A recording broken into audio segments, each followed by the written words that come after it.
Welcome, everyone. I'm here with Tim Powers. Tim, welcome. Thank you. Glad to be here. So today we're going to talk about paranormal activity, not the movie, but the experiences that folks have had the past.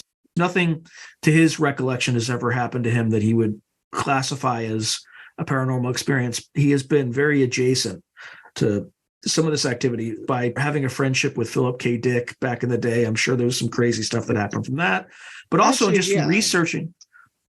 Oh, it sounds like I just jogged a memory of something, but let's get back to that. You have interest in the paranormal, and as part of that and some of the research that you've done, there's been a lot of things that are intriguing. And the first thing I think we should touch on is you were looking at actual transcripts on exorcisms. I cut you off before we started the interview because I thought this is something that's intriguing. And by the way, like every other guest that I have, Tim is terrified of Ouija boards, as am I, by the way, for a very explicit reason. So go ahead, Tim. What did you find when you were looking at these transcripts? Well, I didn't. As I was telling you, I thought it would be interesting to write a sort of exorcist book set here in San Bernardino. Interesting location in that it's on the edge of the Mojave Desert and so forth. And my wife was working at the local parish office, so I had all the details about how a parish is run, goofy stories, funny stories. And I had a book by Malachi Martin, which was actually transcripts of real exorcisms. So it would have priest, blah, blah, blah, devil, blah, blah, blah. And I thought, well, wow, I've got everything I need here. I've got actual dialogue with demons in addition to my mundane research. But on the front flyleaf of this book was a printed piece of paper that said, the author and publisher advise the reader to say the following prayer before and after reading every chapter. I shut the book and put it away and wrote something else. So, Tim, there's a show on Amazon where they go to a house that is allegedly possessed by demons or inhabited or infested, whatever the proper terminology is.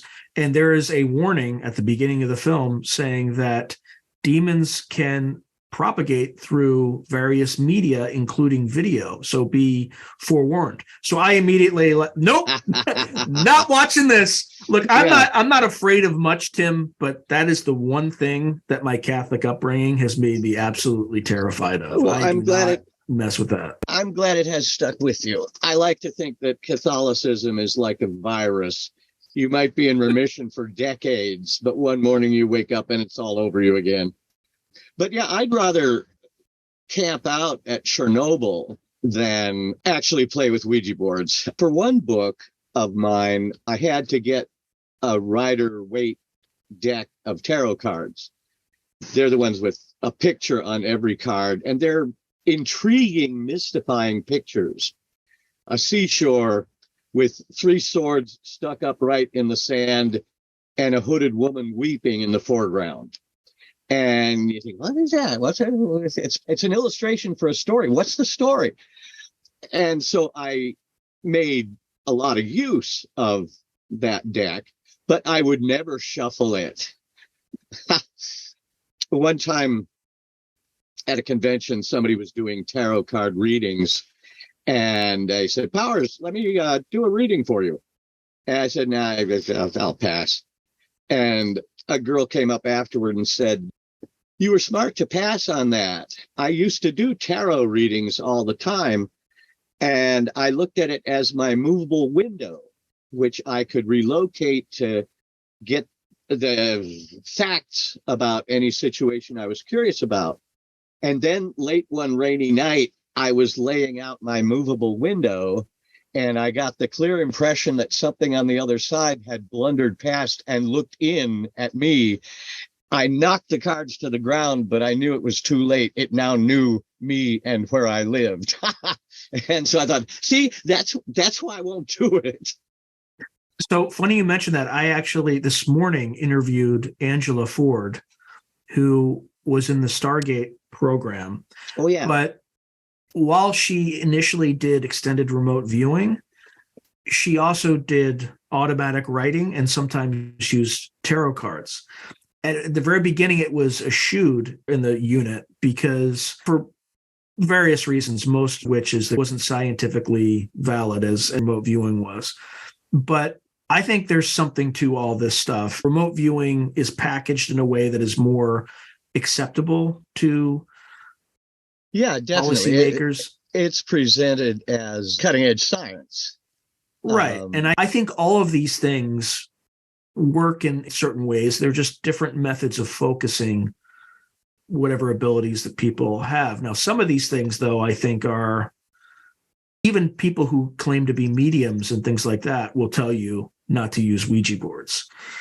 Yeah, well, as I was saying earlier, even materialist psychologists don't like them. I don't know what it is they think is going to come creeping through, but they do advise against it. Basically, everybody has the hard wiring in the bottommost parts of their brains that responds to this stuff, that thinks, oh, yeah, I've known lots of materialist atheists who say, well, I'm not scared of, ghosts and demons and stuff. I'm scared of terrorists and urban gangs. And I think, sure, it's a sunny day.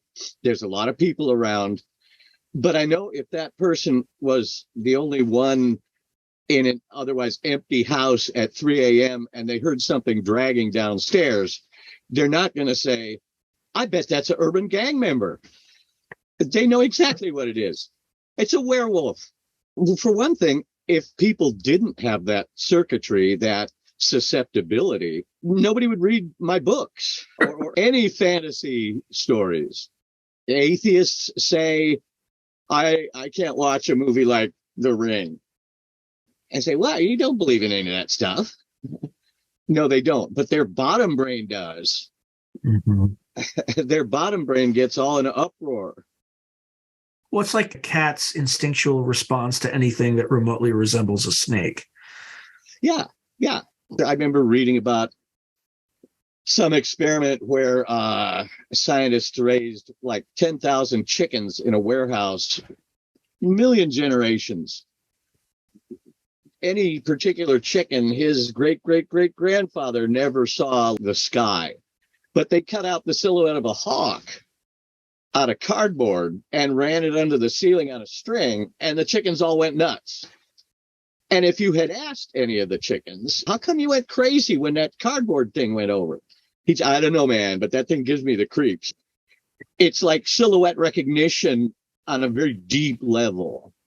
Well, you're familiar with the uncanny valley, right? Oh, yeah. Which raises a question of we're hardwired to see something that is close to human, but not exactly human, that's registering more fear than something that's obviously doesn't look human, which leads you to ask the question, what in our distant evolutionary memory looked very close to human, but should absolutely be terrified? There's a book idea, right? Yeah, what's being triggered there? In fact, every now and then you meet a person who triggers that uncanny valley effect. You think, he's talking, but he's not a real guy. Let's. Have you met any investment bankers? Actually, no, I don't think I have. I should probably keep alert if I ever do. They're not all that way, but my first job at a business school was an investment banker, and there were people who there was just something not human about it. It's probably sociopathy or psychopathy, but there's just something about some people that. Philip K. Dick said once that when God turns on the big light, there'll be a whole bunch of empty spaces where a moment before we thought we saw people. And what does that mean to you? Actually, day to day, I don't expect to be meeting such. It's more in cases where you're looking at, say, you're looking at YouTube and you're looking at prominent politicians or prominent social policymakers, and you think, I bet when the light comes on, there's nobody standing there. Mm-hmm.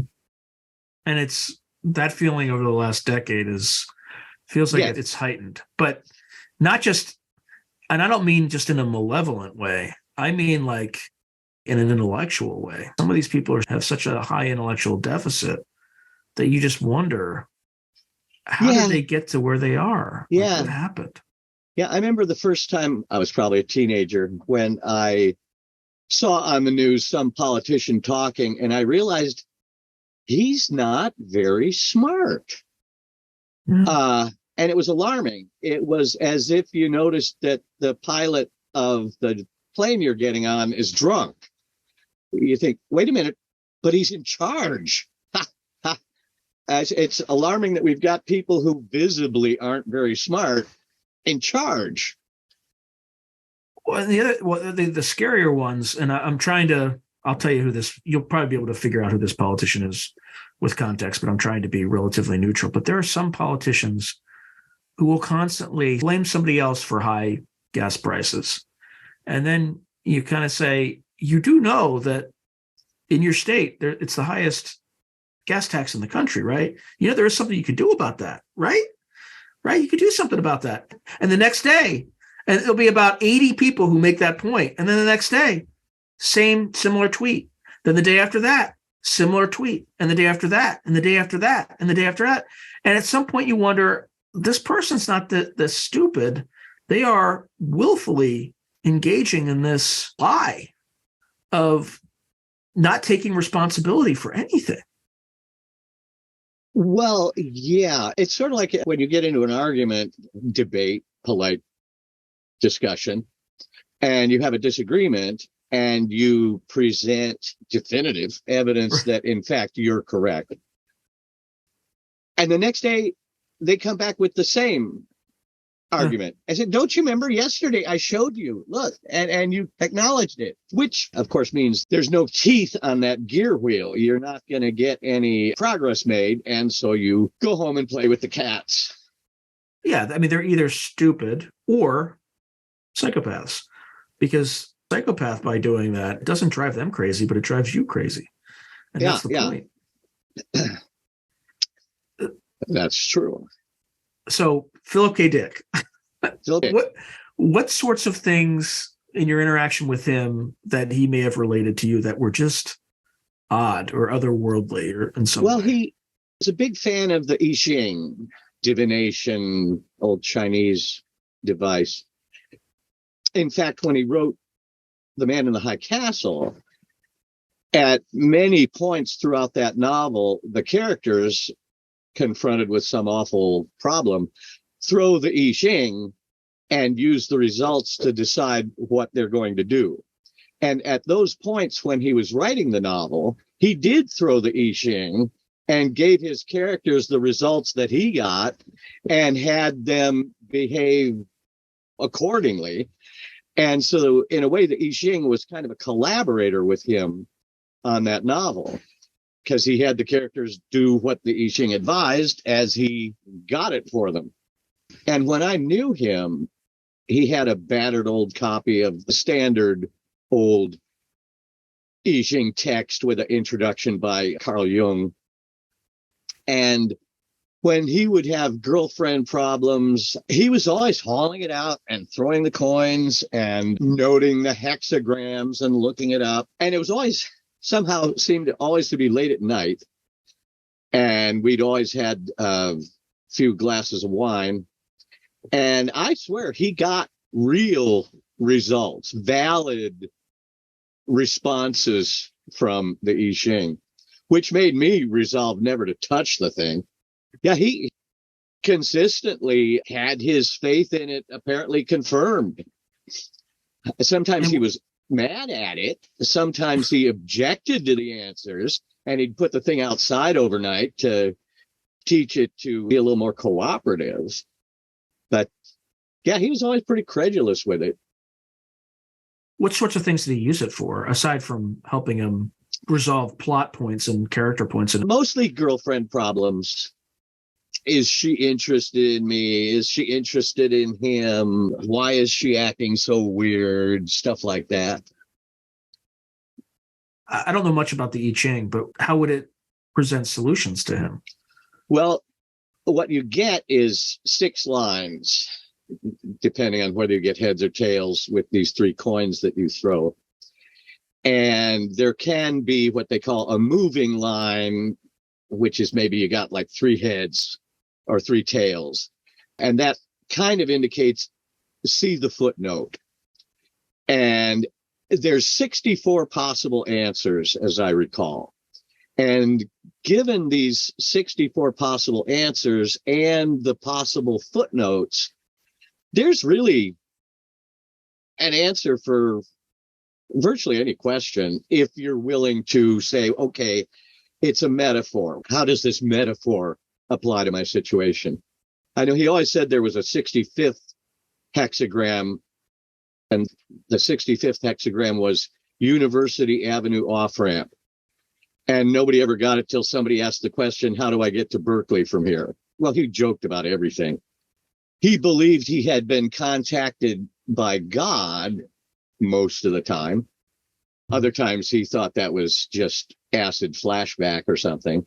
Is any of this schizophrenia or symptoms of schizophrenia? I don't think so, no. He only found young ladies attractive, or at least very frequently found young ladies attractive, if they did appear to be in some need of psychiatric help.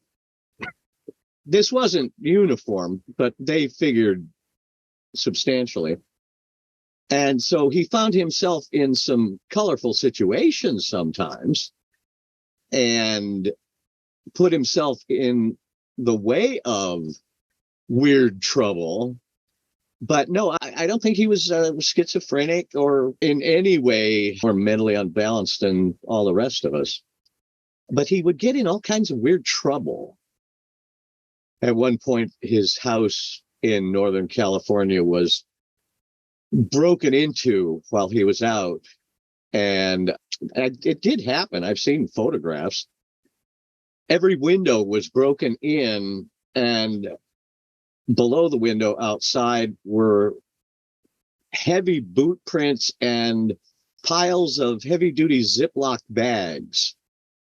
And when he went in, he found, for example, that all opened food packages had been taken away. Like if he had 2 boxes of Cheerios and one had been opened, it was gone. But unopened box was still there. And also, they blew open his file cabinet, which had been locked. And one of the few things they stole was a page of Latin that he had written, apparently while on acid, even though he himself didn't read or write Latin. I mean, this is what he told me. Given provocations like that, you're likely to kind of fall a little bit on the paranoid side. Do you know what the phrase was? No. That's $1 million question right there. Well, he often would say things like, my researches into the Neoplatonists, Neo-Socratic, Paracelsus, etc., have led me to this fact, this secret. Only 6 people in history have become aware of this secret, every one of whom died within 24 hours of learning it. I want to tell it to you. And we said, no, Phil, no, shut up. I don't want to hear it. I think in those cases he was kidding us. Yeah. Because he didn't die within 24 hours. So to your point about the I Ching and using that to resolve plot points in Man in the High Castle, I've interviewed a remote viewer Laurie Williams, who was trained by Lynn Buchanan, who was one of the members of the Stargate program. And she teaches remote viewing, and a lot of her students are actually writers of historical fiction. And the reason that they use remote viewing is if there's a detail or a fact that they cannot get through conventional means, they'll go back and remote view and try to get some semblance of what the actual reality was. Anyway, I thought remote viewing into the past. Yeah, so that's the other thing about remote viewing. So if you get into really kind of esoteric quantum mechanics, right, all time is simultaneous. So it shouldn't matter if you can view into the future or the past. Because it's all happening simultaneously. I just rely on books myself. Yeah, well, they do that. They do too. But anyway, it's a use case. How it works for them, I don't know. But I thought it's kind of like using the I Ching and yes, it is. Yeah. Ways. So what other strange things? Well, God spoke to him. Yeah, unpack that. When he said God, does he actually mean God? Does he mean his higher self? Does he mean? No, well, the thing is with Phil Dick, you had to always keep in mind that every day he would have a different opinion. For example, some days he was Episcopalian, some days he was Orthodox Jewish, other times he was some sort of Gnostic derivation, other times he'd be a total skeptic. And so a lot of interviews of him are misleading because they interviewed him on the day he was, God knows what, Episcopalian. And they walked away with that conclusion. And you think, no, if you had gone back the next day, he'd have been Orthodox Jewish. Don't assume you got a portrait. He was always very unskeptical, always very willing to consider somebody's evidence. He didn't have the reflex of dismissing it out of hand. When he looked more closely, he would often dismiss it, but it was never an automatic reflex with him. He always thought, well, maybe I should check it out. And then he one time in an interview said, I am invariably convinced by the most recent argument brought to bear. Which was pretty much sort of true of him. You'd walk away thinking, well, now I know how he thinks. Yeah, you know how he thinks today, or an hour ago at least. I've worked for CEOs who are like that, which can be really problematic because there's one answer that works best and then everything else is. Well, as a friend who was also a science fiction writer, it was great. I mean, he had the perfect mindset for that. Yeah, be willing to consider. Now, outside of Philip K. Dick, what other people have you met who've gone through some of these paranormal experiences, or what interests you about the paranormal? Well, I'm pretty well a skeptic. I'm Catholic, so I do believe supernatural does occur every Sunday at Mass, for example. But if somebody was to tell me they saw a ghost, I'd be polite, but I'd think, yeah, I bet you saw a ghost. I'd be skeptical.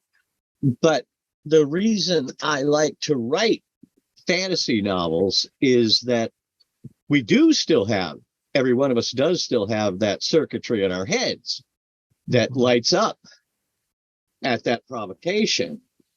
So since that can be a literarily effective thing to do, I figure why not use it? Get that sort of shivery, numinous, sort of wider, scary perspective in the reader. Since the response is there to be got, it's sort of as if, I know some people have said to me, when you're going to write a real novel about divorces and people losing their jobs and people getting cancer and traditional literary novel, all that uplifting stuff. And it always strikes me as the same as asking a painter, why don't you do a painting and not use the color blue?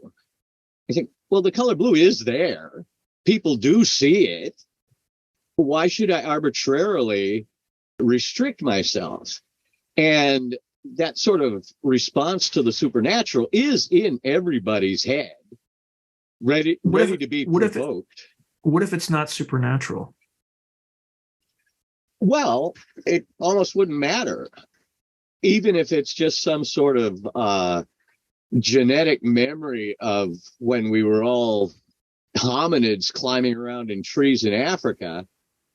The fact is that that response can be got. Mm-hmm. And even if it's a completely unsupernatural, some sort of vestigial silhouette recognition in people's heads, it still does get that shivery effect. Like, well, here's something even crazier, right? What if, as I said earlier, what if all time's simultaneous and we're all occupying the same physical spaces, except we're just resonating at different frequencies? And what if ghosts are simply real people bleeding over for a glimpse in time into our reality, and it just appears that they were operating in a distant past, but time is simultaneous? Again, I'm not saying that's what is, but that would also be an effective thing in that it would ring those old Jungian bells just as effectively as if it were actually supernatural. Right. I think Carl Jung's idea of the archetypes as almost like living entities down in the sort of common water table that all of our individual wells connect to. I love the idea myself, but even if it's not true, even if Carl Jung was just telling fairy tales, it's an idea that humans respond to. So whether it's true or not, the response occurs, and the response is what I want to evoke in readers. Also, I think it's true. So for folks who haven't read Carl Jung, can you briefly just summarize the Carl Jung, of course, was a Swiss psychologist who noticed that recurrent figures in the dreams and fantasies of his patients corresponded to mythological figures and situations, even though the individual patients may very well never have heard of the mythologies in question. And he thought, okay, these figures and situations appear to be imprinted from birth. You might learn about Dionysus or who have you, but even if you don't, the Dionysus figure is going to be there in your subconscious, ready to be rung like a tuning fork. And so he cooked up this theory of archetypes, which correspond to the major arcana in the tarot deck.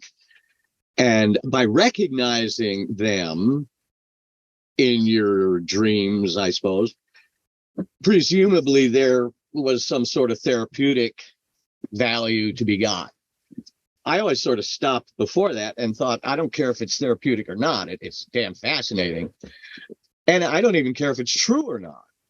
It's fascinating and does evoke kind of a resonance in readers.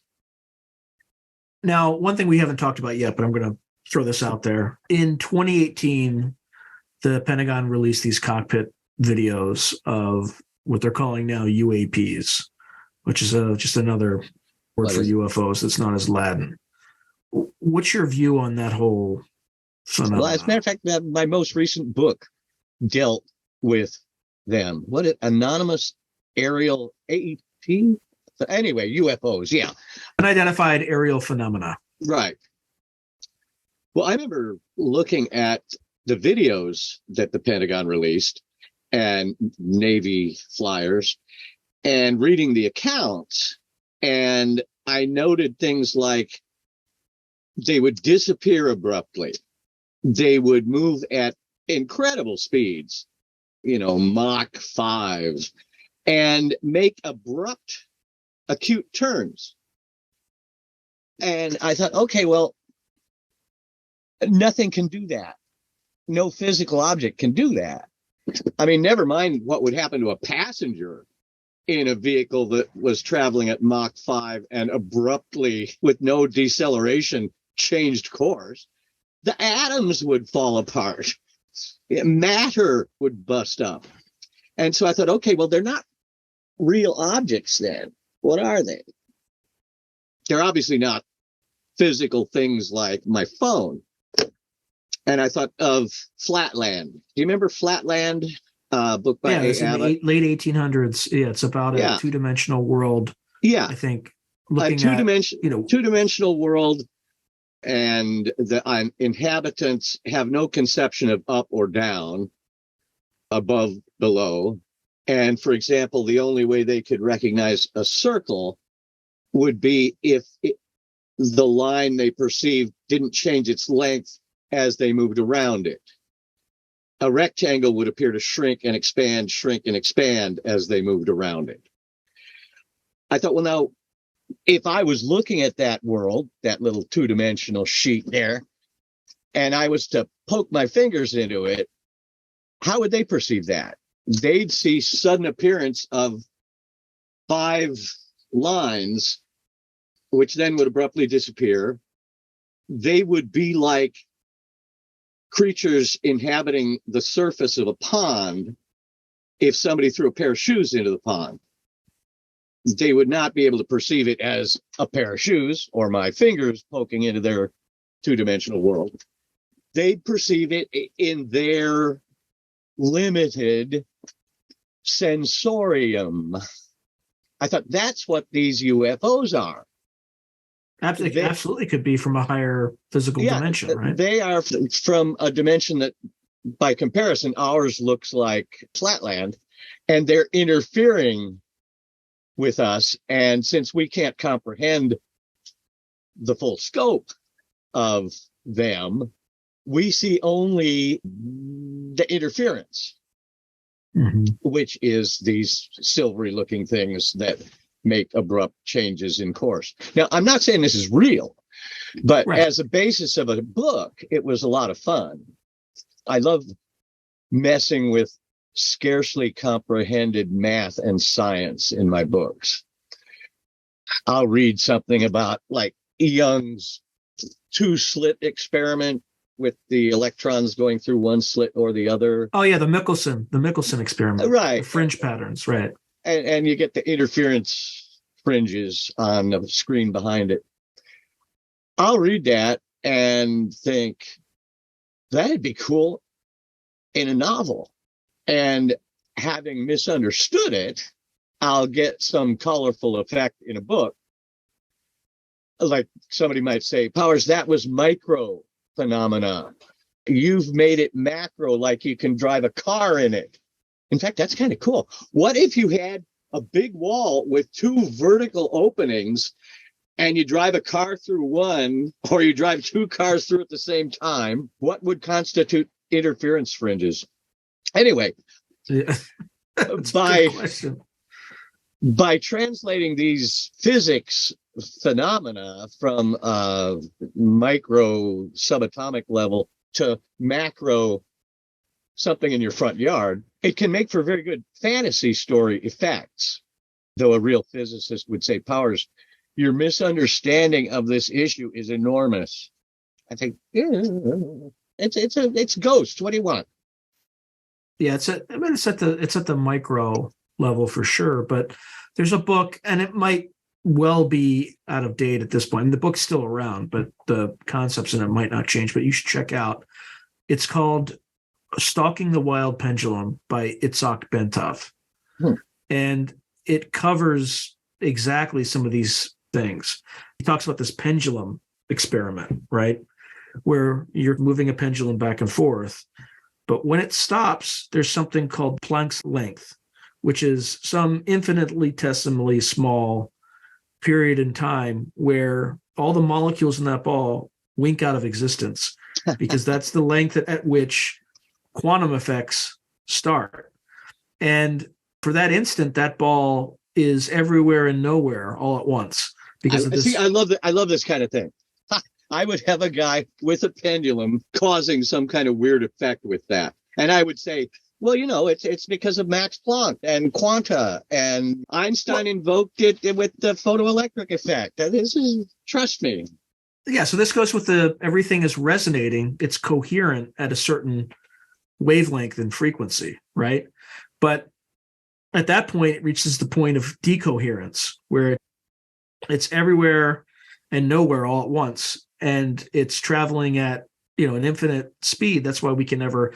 So the moment you get to the speed of light, as you continue going forward, time becomes space-like, right? As time approaches zero, you're everywhere all at once. And that's, again, a principle behind this remote viewing as to why people can see in distant space and time, because they're tapping into this collective unconscious, right? And they're viewing something that's coming from a higher dimensional waveform. It's like the signal line, all that stuff. Now, it sounds impressive. It sounds great. I could use all that verbatim in a book. Feel free. You can watch the episode and use it. I've always been fascinated with the idea since I first heard the term Maxwell's demon. You think, aha, what is that? No, is that like the heat death of the universe or something like that? Like, I can't. Well, it's if you got two containers, they're both room temperature, but the connecting tube, there's a demon in there, and he throws the hot, fast-moving molecules this way and the slow-moving molecules the other way. And pretty soon you've got a hot canister and a cold canister because the demon divvied out the fast molecules from the slow ones. So it turns out not to be supernatural the way I assumed when I first heard the term. But yeah, I love trying to sort of illegitimately hijack that stuff into fiction. Yeah, and that's the great part about fiction is you don't even have to be right? Well, if you're writing fantasy, you can't be. Right. Yeah, that's true. That's definitely true. But it still lends a weight to it. But definitely check that out. It is very easy to read, and it'll make you think. Now, I don't know if there have been subsequent advances in quantum mechanics and unified field theory, which they still haven't figured out. Now, what was the adjective? Stalking the wild pendulum? Stalking the wild pendulum. Yeah, okay. Yeah, it was written in the 1970s, I think. Mm-hmm. So it's pretty old. But everybody who was in that remote viewing program will tell you to look at it. And there are a lot of people who, when recommended to read this book, particularly before they go into their careers, a lot of physicists will read this before they become physicists and will go back and say, this is amazing. But it tries to link all of this phenomena that would be considered supernatural with scientific phenomena. It goes through the concept of being in a holographic universe. Not that we're in a simulation, but that we are just 3-dimensional or 4-dimensional, if you include time, projections of higher dimensional beings. So, well, it does tickle that sort of part of your brain that wants there to be wider and wilder scope than what the world ostensibly presents. Well, as a Catholic, I'm sure you're well familiar with Pascal's wager. Oh, yeah. I think he could have been more definitive about it. I think, well, no, it's like betting on whether a penny will come up heads or tails when we can see it. Look, it's heads. And it's useful, I think, in fiction writing, just incidentally, side benefit, to have a perspective that is not widely shared. Mm-hmm. I think the default belief among most science fiction fantasy writers is kind of a vague agnosticism. Amiable, but not coherent. And so I think it's useful to have a perspective that is not that, just for avoiding conformity. I think that's a great point at which we should probably end this episode, because we still need to talk about your writing. So I appreciate your time, and this is a fascinating, wide-ranging discussion that I hope makes people think. And hopes it gives people ideas. They're free to steal mine because I'm stealing it from other people anyway, so it doesn't really matter. Yeah, and I like my idea of the cars driving through the two slits. I'd have to reread the experiment to actually... Maybe they'll become one car on the far side of the wall. Or it could be what happened with the Philadelphia experiment. Right. where there's just some people. Again, I don't even know if that's real, right? But the stories are certainly interesting. It's colorful. You got to give it that. Yeah, but and again, my mind would go to more of a horror sort of thing. So people would certainly decohere in certain ways. All right. Well, thank you again, my friend. Very good. Talk to you next time. If you enjoyed this video, hit like and subscribe, and I'll see you next time.